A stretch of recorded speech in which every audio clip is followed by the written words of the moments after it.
Good morning everyone. হোলির দিন আমি নিজের হাতে আমার প্রভু জগন্নাথ, বলরাম, সুভদ্রাকে নিজের হাতে সাজিয়েছিলাম। আমার ভীষণ ভালো লাগে তাদের রেডি করতে। সবাইকে মালা পরালাম। তাদের জন্য আমি হোলির রং এনেছিলাম, হলুদ, গোলাপি, লাল, সবুজ। প্রত্যেকটা রঙে আমি আমার বলরাম, সুভদ্রা, জগন্নাথকে রাঙাতে চেয়েছি।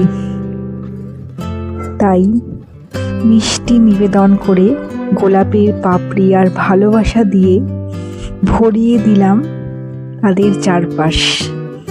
তারপর আলতো করে তার চরণে আবির স্পর্শ করালাম। শুধু তাকেই নয়, আমার সব ঠাকুরের পায়ে, আমার কৃষ্ণের পায়েও রং দিলাম ভক্তি ভরে।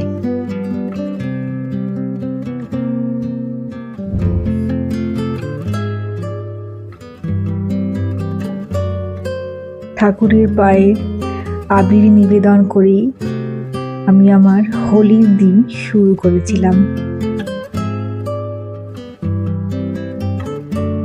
পূজা, ধূপ, প্রদীপ সব কিছু জ্বালিয়ে আজকে এই শুভ দিনে আমি আমার ঘরকে পবিত্র করেছিলাম।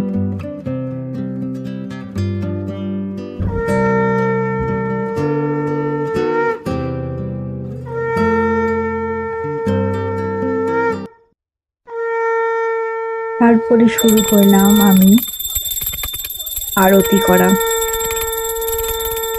জগন্নাথকেও আরতি করেছিলাম আর সব ঠাকুরকে আমি আরতি করেছিলাম।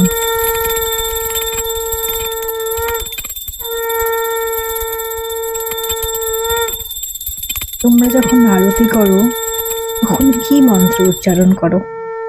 আমি যখন জগন্নাথকে আরতি করি আমি তখন বলি, নীলাঞ্চল নিবাসায় নিত্যায় পরমাত্মনে বলভদ্র সুভদ্রায়াম জগন্নাথায় নমঃ নমঃ। এই বিখ্যাত মন্ত্র শুধু জগন্নাথের জন্য। এটি